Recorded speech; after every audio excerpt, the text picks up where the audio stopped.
UFOs are now hauntingly familiar.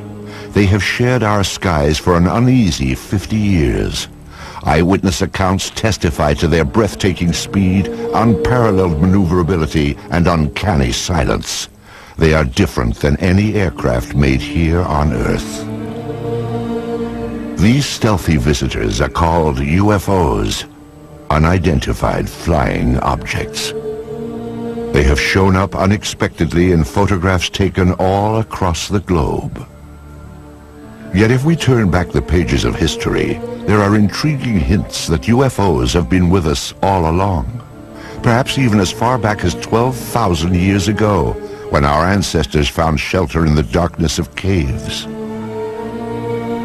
The walls of these primitive dwellings were often painted with figures of hunters and the animals they hoped to snare. Recently, other images have come to light. These tracings were made from caves in France and Spain, and they show pictures not ordinarily associated with hunting. Their shapes are very peculiar because they do oftentimes look like UFOs and saucers. And I'm not saying that they are UFOs or that they do represent craft of any type, only that they have a similarity to what we now perceive as maybe craft from another planet as UFOs. And one wonders where the cave people were getting the impetus for putting these on their walls. Obviously, putting paintings on cave walls was a laborious process, and you would only put down the most important things of your daily life. And here these objects appear not once, not twice, but fairly numerous times on the cave walls. The advance of civilization brought us out of caves and into cities. Some 4,000 years ago, scribes recorded what sounds like the sighting of UFOs during the reign of a pharaoh named Thutmose III.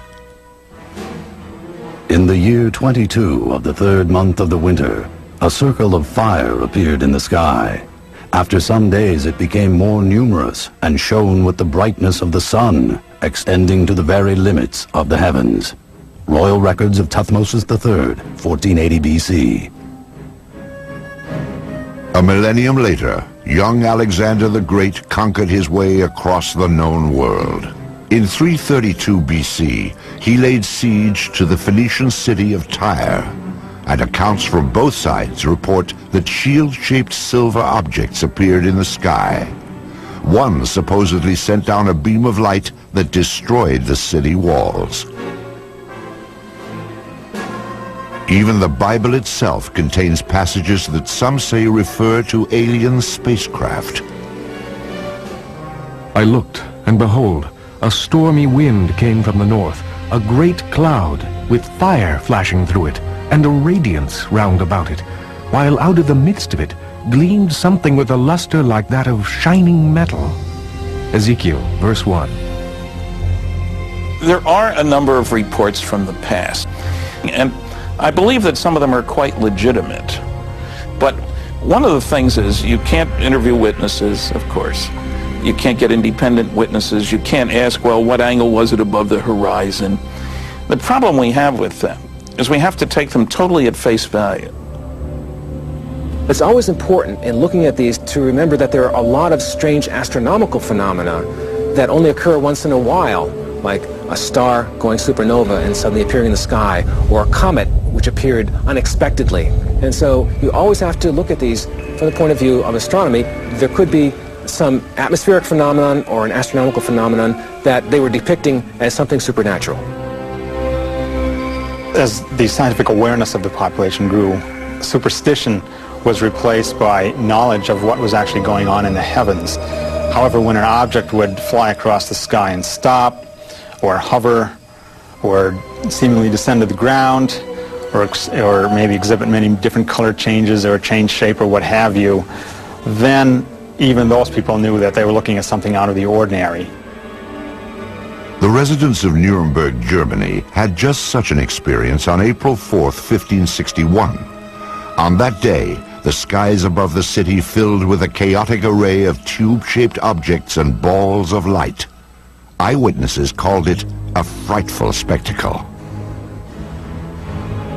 Chronicles of the time also report extraordinary displays over Basel, Switzerland during the summer of 1566.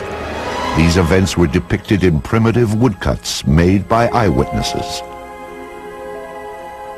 However, it was the talented master artists that have left us the most fascinating images. In 1998, an Italian writer named Daniela Giordano earned an award for her landmark study of the enigmatic flying objects depicted by Renaissance artists. She discovered that not only did the artist have these objects in the picture, but he also had people looking at these objects and shielding their eyes, as though the people were actually noting with amazement that something unusual was in the sky.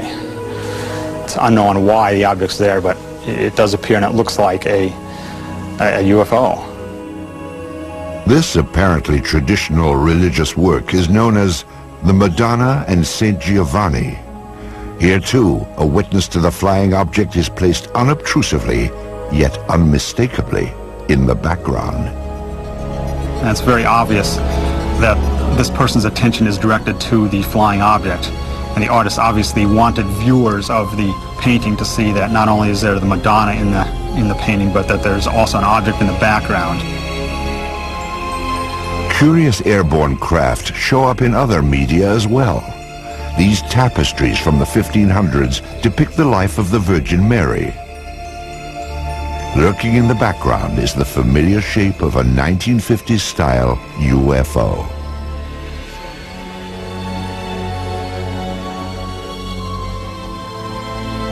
This fresco from a 14th century monastery in Kosovo prominently features what appears to be a flying vehicle. On this French coin, minted in 1680, a ray of light beams down from a colossal wheel-shaped object.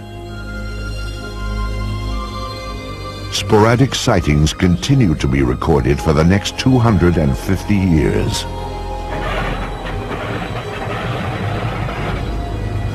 In the 1940s, World War II pilots joined the long list of UFO eyewitnesses. Some of these pilots would later come forward to tell their stories as interest in UFOs increased after the war. Pilots on all sides of the conflict, the Axis and the Allied pilots, reported strange objects, sometimes flying off the wingtips of their airplanes, and seemingly exhibit intelligent maneuvering. If you tried to fly the airplane toward it, the object would fly along with you and just keeping off the wing, or dive down or fly above. You couldn't catch up with it. I talked to a pilot of a B-24 bomber during World War II, and he said one circled around their airplane. Round, smooth, sleek. They all expected to die instantly because this must be a new German secret weapon that was going to shoot them down. We sure don't have anything that looks like that and flies like that. I have one account where they actually fired out and they seemingly went through it. They didn't damage the object at all. Allied pilots thought they were secret weapons of the Germans. Germans thought they were secret weapons of the Allies, England and America, and they were even seen in the Pacific theater. However, after the war, it became clear that neither the Allies nor the Axis had produced these super aircraft. Someone else had. And they did exhibit maneuvering that, again, was much like the types of objects that were seen immediately after the war ended and called flying saucers at that time. Many believe that in July of 1947, near the top-secret airbase at Roswell, New Mexico, the United States military finally got a close-up look at these mysterious spacecraft. The Army Air Forces has announced that a flying disc has been found and is now in the possession of the Army.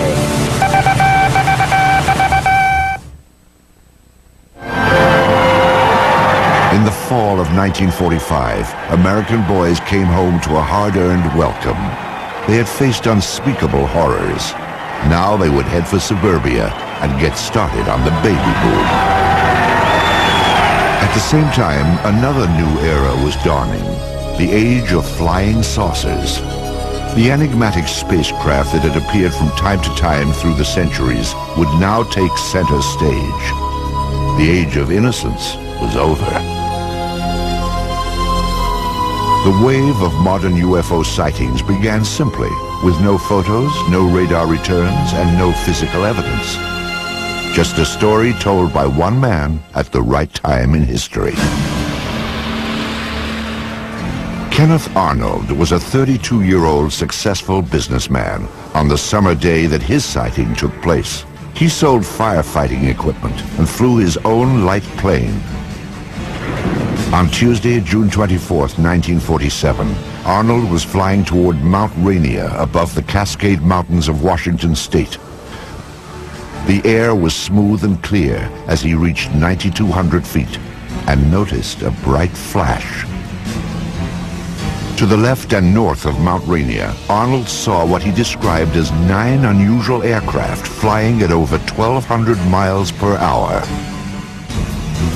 As they passed the mountain, the objects were outlined against the snow. They traveled in a V formation and skittered across the sky in such a way that Arnold said they resembled a saucer skipping across water. Arnold first told his story upon landing at the Yakima, Washington airport. He sketched a series of diagrams to illustrate what he had seen. What he drew was shaped like a crescent, 50 feet long and only 3 feet thick. It had a rounded point in the rear. When seen edge on, he reported, it looked like a black line. It wasn't long before the story of Arnold's sighting startled the world. The newspapers quickly coined a name for Arnold's skipping discs. The name was flying saucers.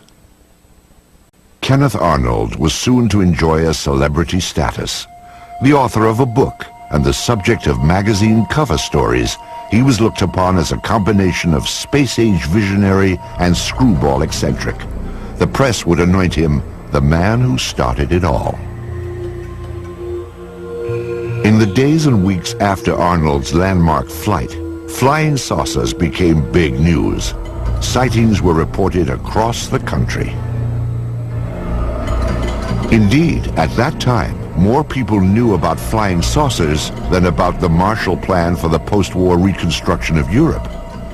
But one incident above all established flying saucers in the public mind. Roswell, New Mexico lies deep in the empty expanse of the American Southwest. Today, its very name conjures up memories of a supposed UFO crash and government cover-up. It is remembered as the Roswell incident. In the summer of 1947, the Army airfield in Roswell was home to the elite 509th Bomb Group. During World War II, the B-29s that carried atom bombs to Hiroshima and Nagasaki had originated here. And so would an event that gave substance to the belief in flying saucers. Headline edition, July 8, 1947. The Army Air Forces has announced that a flying disc has been found and is now in the possession of the Army. Army officers say the missile, found sometime last week, has been inspected at Roswell, New Mexico, and sent to Wright Field, Ohio, for further inspection. Walter Hott was Public Information Officer of the 509th Bomb Group. He was the official instructed to dispatch press releases to the radio station and newspapers in Roswell. The story fed the imagination of the country, but has been the source of controversy ever since. The press release that I received stated that we had in our possession parts of a crashed flying disc. The material was found on a ranch north of Roswell. Then the story abruptly changed. General Roger Ramey took command of the Roswell situation and issued a new statement. It wasn't a flying disc after all. To me, I think it was one of the slickest cover-ups by admitting that we had the material, and then a higher authority says, no, you don't. Flying saucer or weather balloon? Both Air Force stories couldn't be true. One fact was undisputed. Something had crashed at Roswell. A rancher named Mac Brazel discovered the metallic debris in this isolated rangeland outside of town. The wreckage was strewn over more than half a mile, and Brazel alerted the base, assuming a military plane had crashed. Jesse Marcel Jr. recalls that his father, the intelligence officer at the Roswell Army Airfield, had been dispatched to the debris site to determine what had crashed there. The night that my dad came home, he was very excited. He woke my mother and myself up and said he wanted to show us something very strange. And as I recall, he said this was parts of a flying saucer. I was 11, almost 12 at that time, and I had seen pieces of an airplane and weather balloons and things like that, but this was not like anything that I'd ever seen before. And the most intriguing portion of the debris that I recall seeing was what appeared to be I-beams. When I looked at this with the light reflecting on it, I noticed what appeared to be some symbols or writing along the inner surface of this I-beam. And the implication was this was something that came from some other planetary system. Author Kevin Randall researched the Roswell incident and learned more about the debris Major Marcel had collected. You have something called metal foil, been described by various people as like tin foil or lead foil. You wad it up into a ball, you drop it on the table, it unfolds itself and there's no sign of a crease.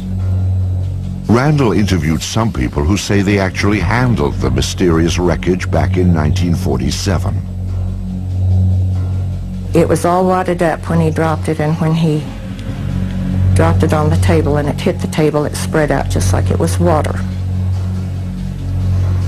And so they all started holding it and playing with it, and they were trying to cut it with their knives, and they tried to burn it with their lighters, and they couldn't do any damage to it at all. There were also rumors of a second crash site with even more stunning discoveries. Frankie Rowe's father said that the fire department was called to the scene. There he had observed nothing less than actual extraterrestrial beings. They'd gotten a call on what they thought was a plane crash about 30 miles north of Roswell. And when they got out there, it was not an airplane. He said it was a flying saucer that had crashed. And there were what he called little people. And he said one of them was still alive. That there were two that were covered up laying on the ground. And he said they had been covered up, it looked like with body bags. And the one that was walking around there didn't appear to be hurt. Through his research, Kevin Randall has established what he believes happened next. According to a number of the eyewitnesses, the craft and the bodies were taken to Hangar 84 at the Roswell Army Airfield, where they were held for a period of time before the various flights were initiated and sent out of Roswell. Randall believes that crates containing the alien bodies and flying saucer wreckage were shipped out of the heavily guarded Hangar 84, never to be seen again. When the Air Force produced one meager weather balloon at the Roswell crash debris, many concluded it was part of a cover-up. In the 50s, there was the belief that the U.S. Air Force had proof of some sort that these were alien spaceships and was covering it up to prevent panic. There obviously was a cover-up of this accident, because years later my dad said he was actually part of the cover-up because he went along with the weather balloon story. Indeed, according to Marcel, his father revealed that he had been ordered to pose with wreckage from a weather balloon. My dad explained to my mother that this was a non-event. Don't even discuss it with your friends. Don't talk about it. I was a true Air Force brat, believed in following the orders, you know. He didn't want me to talk about it, so we did not talk about it. These people were visited by military authorities They were told to keep quiet.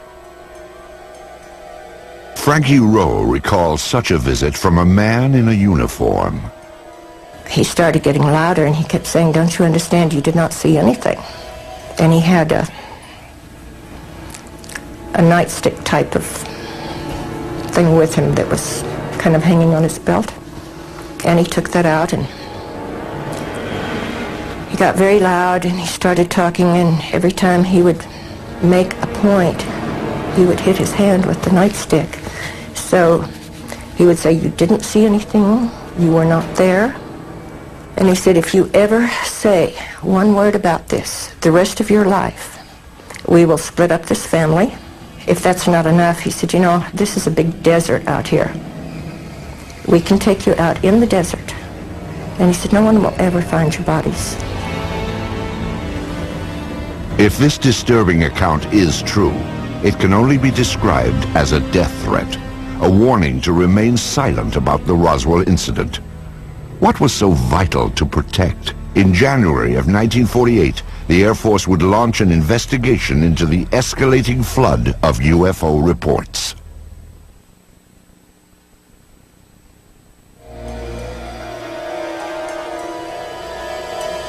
Something crashed at Roswell, New Mexico. But whether the object that fell from the sky in July of 1947 originated here on Earth or somewhere in outer space has been hotly debated for more than a half-century. Perhaps it truly was a weather balloon, as the Air Force insists. If so, that would deflate one of the seminal events in the history of UFOs. However, if the object was in fact extraterrestrial, the issue then becomes, what business did it have at Roswell? At the time of the Roswell crash, New Mexico was host to the most advanced military and scientific experiments on the face of the planet. In fact, the Roswell area was the only place in the world where testing of cutting-edge radar, rockets, and nuclear weapons could all be found. Perhaps these lurking UFOs had become a threat to national security. The Air Force quietly began investigating the rash of post-war sightings in January of 1948. This inquiry was codenamed Project Sign, and by October, it would reach a truly stunning conclusion. Project Sign wrote a final report called The Estimate of the Situation, which concluded that UFOs were interplanetary vehicles. You can imagine that this didn't go over well at the Pentagon. The government could not have the idea of UFOs as interplanetary spacecraft coming out when they've been trying to cover up the Roswell crash. It went all the way to the Chief of Staff of the Air Force, who said, "I don't find this document particularly persuasive." He batted it back down and fired practically everybody in Project Sign. The people who were left at Project Sign could read the handwriting on the wall. If you said they were extraterrestrial, you lost your job. Your career was over. After the purge, the inquiry was revamped as Project Grudge, a name that may have suggested a certain skepticism. An Air Force insider actually characterized Project Grudge as the dark ages of UFO investigation. In August of 1951, this V-shaped pattern of objects appeared over Texas and became known as the Lubbock Lights. Grudge said it was a flock of birds reflecting the glow of the city. This film was submitted from Great Falls, Montana in 1950. It depicts bright white dots moving behind the smokestacks of a grain mill. The photographer described the objects as shiny, bright, and metallic, like polished silver. Project Grudge concluded that they were F-94 Air Force interceptors landing nearby. After 3 years of debunking UFO reports, Grudge was reorganized into the supposedly more objective Project Blue Book. Blue Book became the focus for public attention and press attention. But it was never scientific, it was never comprehensive. They didn't have radar, they didn't have computers, they didn't have people ready to go up an aircraft with instruments to monitor UFO sightings. Typically, an officer, a sergeant, several secretaries, their job was primarily to try to tell us that there was nothing to flying saucers. Major Hector Quintanilla Jr. became Blue Book director in 1963. The objectives of the program are twofold. They're the same as they have been since 1953 when the regulation was written. First of all, to try to determine if the UFO phenomena presents a threat to the security of the United States. And second, to determine if the UFO phenomena exhibits any technological advances which could be channeled into research and development. Many of the UFO reports were easily explainable as atmospheric anomalies, like this saucer-shaped lenticular cloud formation. The man who shot this film, a Navy officer and aerial photographer, claimed he saw these objects up close before getting out his camera. He said they were disc-shaped and gunmetal colored. Blue Book determined they were high-flying birds. Astronomer J. Allen Hynek, a Blue Book consultant for its entire 16-year run, had this assessment of the project. Quote, "When Major Quintanilla came in, the flag of the utter nonsense school was flying at its highest." Blue Book's most notorious nonsense came in March of 1966, when it dismissed a wave of credible sightings, including many by policemen, as swamp gas. In December of 1969, the Air Force closed down Project Blue Book and washed its hands of UFOs.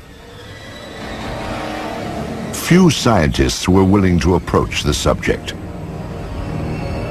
However, there were some who embraced UFOs without reservation.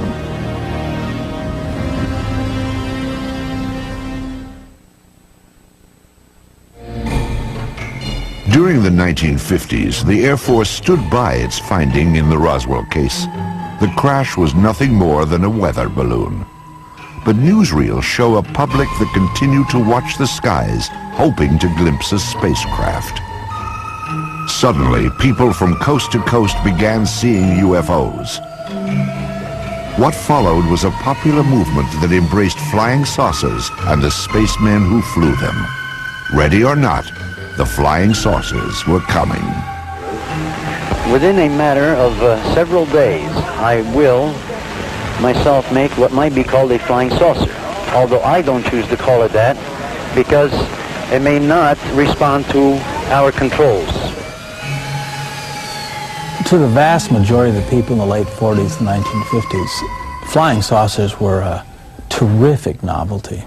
And there was a great deal of popular fascination. There were cheesy science fiction films based on the idea that Martians were invading the Earth in flying saucers.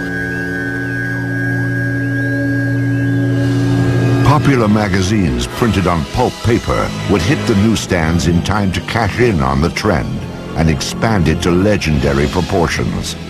The man behind those flying saucer legends was publisher Raymond Palmer. Palmer was a man who in his youth had been severely injured, and so he was crippled up, and he was what you would call a hunchback, I guess. He had the instincts of a carnival barker. He liked to put something over on you. And the thing about Palmer was that his fans liked having Palmer put something over on them. It was Palmer's Fate magazine, later called Flying Saucers magazine, which helped spread the idea of UFOs in the 1950s. Spacecraft from around the universe played across these colorful pages. It was here that the UFO was finally identified. Now everyone knew they were spaceships from other worlds. What followed was a craze in the 1950s known as the contactee movement. Contactees were people who said that they had made contact with space people. I was aboard a flying saucer in the Nevada desert on 11 different occasions. I was taken into this monstrous saucer by one of the men and confronted with a lady captain, beautiful complexion, beautiful appearing woman, and a peaceful people. They mean no harm to us. They come down here to investigate what's going on Earth, and they certainly convinced me that they're peaceful, and they come from another planet they call Clarion. They told me there was life on Mars and that there were life on other planets as well, and all planets except Earth had interplanetary means of travel. The man credited with starting the contactee movement was a Polish immigrant and self-styled philosopher named George Adamski. In his book, Flying Saucers Have Landed, Adamski claimed that in 1952, he had been aboard an alien spacecraft. So I was picked up on a desert, in California desert, and I was taken to the mothership, and they were flown around, not too close to the moon, but with instruments, similar, you might say, except it wasn't a camera, it was a regular sort of a telescopic instruments that we were able to see what was on the moon on the other side of it, see? Adamski's book detailed his meeting with a man from Venus called Orthon. There were also photographs of the spaceship he supposedly flew in. Adamski's books also reflected the political climate of the 1950s, like growing concerns about the arms race between the United States and the Soviet Union. When Orthon departed, he would leave behind these enigmatic footprints. Adamski said they contained a message urging an end to nuclear testing on Earth. In a similar vein, other contactees spoke of aliens from utopian planets who wanted to prevent all-out nuclear war. Best of all, these aliens looked just like us. I have a picture here of the gentleman who escorted me through the craft, and I would like to show it and describe it. This gentleman, he appeared almost as I am, except that he was about 5 feet 10 inches tall, weighing about 150 to 155 pounds, and they all appeared about that same size, including the lady. George Adamski would publish 2 more volumes on his contacts with beautiful space people from Saturn and Mars. He even had opportunity to take home movies of the scout ships that transported him, guided by robot pilots from Venus. The impact of Adamski's tales led to an explosion of flying saucer clubs and conventions. As the flying saucer phenomenon continued into the 50s, civilians began to become very interested, of course, people did, and clubs formed up with a classic meaning of the term club, hobbyists, as it were, that were just interested in the wilder, esoteric aspects of the phenomena, particularly the stories of people who said they were in contact with aliens. Many of the contactees would gather at the largest flying saucer festival of all time. It took place in California at a place called Giant Rock in March of 1954. It attracted over 5,000 outer space enthusiasts. How many trips have you made to outer space? Well, I'd say 350 or a few more. When was the last one? Well, first part of June. And who did you go with? Well, people from Jupiter. I have made telepathic contact for the past 8 years with many space people from many areas of space, both inside and outside of the solar system. Lectures were given from the Giant Rock, and stalls were set up to sell books, photos, and space-age souvenirs. Most importantly, conventions like this gave the contactees a place to exchange ideas, rumors, and reports. But I do believe what I see. And I am one of those who was inside a flying saucer. I seem to become one with the entire universe. Everything in the universe seemed to be contracted down to one small dot. What were their clothes like? The woman had a radiant red box-pleated skirt and a black velvet appearing blouse and a black and red tam or beret, and the men had clothes very similar to our Greyhound bus drivers. Contactees also described the alien spacecraft they had seen in astonishing detail.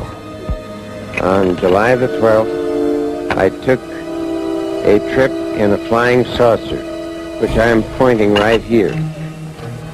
The saucer was well equipped with rooms, bedrooms, bathroom, toilets, and this saucer, I went up into Mars, over the moon, Venus, Clarion, and Orion. When I say Orion, I do not mean Orion. It is a planet outside of our galaxy. Also popular among contactees was a belief that startling evidence was about to be revealed. We are going to see more and more of these visitors from space, and that before too long, the evidence will be incontrovertible, that you will have on your TV screens and on your movie screens concrete evidence that the ships are here and that they are real and they're not fantastic things which have been cooked up to make a movie.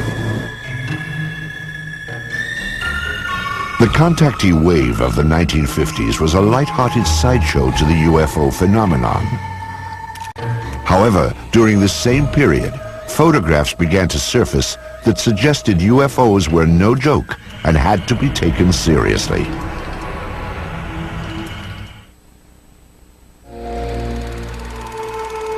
They are round, they are cigar-shaped, and they are cylindrical.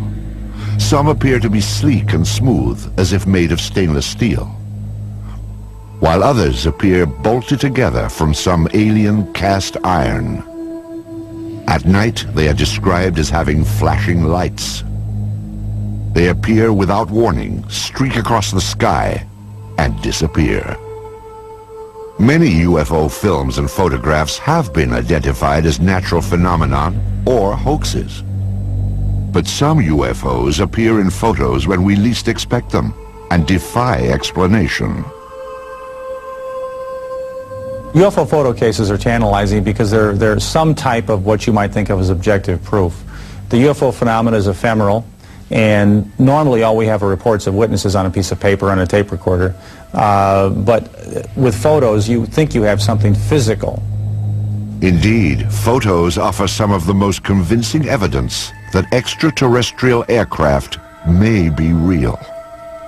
This series of photos remains among the most compelling examples of what ufologists call a daylight disk. The photographs were taken on July 29, 1952 by George Stock, outside of his lawnmower shop in Passaic, New Jersey. Stock reported that as he was working outside at 4:30 p.m., he looked up to see something unusual flying overhead.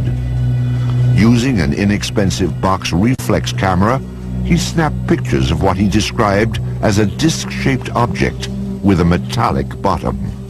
It hovered momentarily, then accelerated and flew away.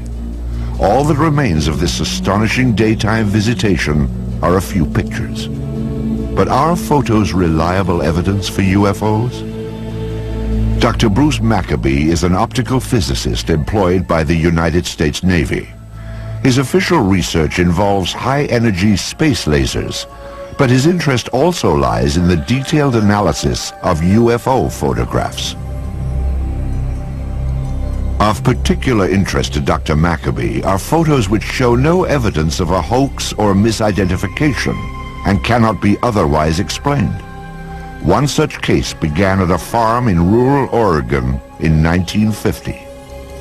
These are two photos taken by a farmer and his wife in 1950 in McMinnville, Oregon. Here's the first photo and here's the second, and we'll get a little bit of a blow-up on these.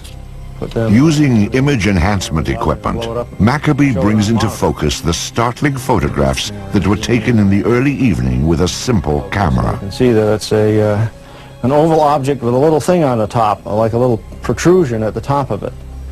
This is obviously a hoax of the real thing. There's no halfway point. You can see the image clearly enough to see that it's not a bird or plane or Superman. So the next question is, what could it be?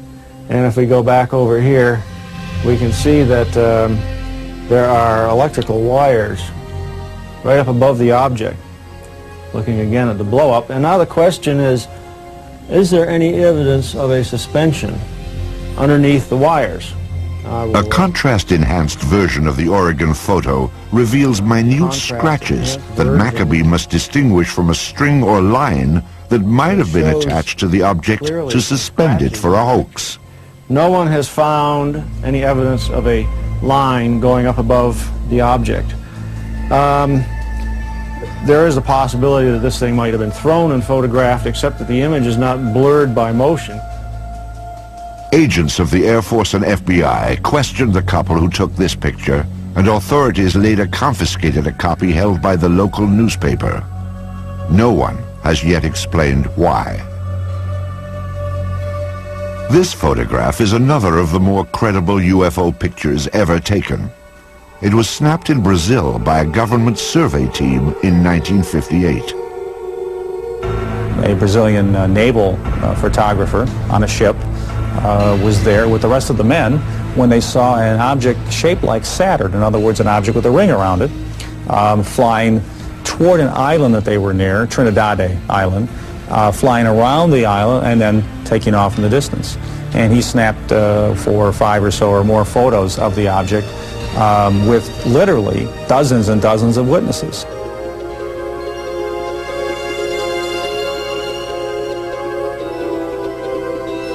The sighting lasted nearly 2 minutes. First, the object was reported to have approached the island, then it disappeared behind a mountain. It then reappeared before moving off at high speed toward the sea. This is clearly a structure that somebody built. It doesn't look like anything that we have on Earth. There were all these witnesses who saw the picture being taken. For these reasons, the photographs are unusually evidential and have to figure in any kind of case for the reality of UFOs as somebody's technology.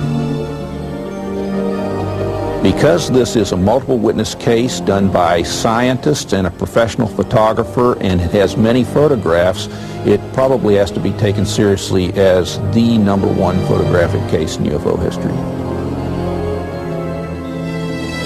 Soon after the photos were taken, Brazil's president, Juscelino Kubitschek, ordered them released to the press. His action stands in stark contrast to the apparent secrecy of official UFO inquiries in the United States, beginning with the Roswell incident in 1947. Even today, requests for government records are routinely refused. Documents that are released are often censored to the point of uselessness. Perhaps it is no surprise that many suspect a government cover-up and conclude that unidentified flying objects may indeed originate somewhere other than Earth.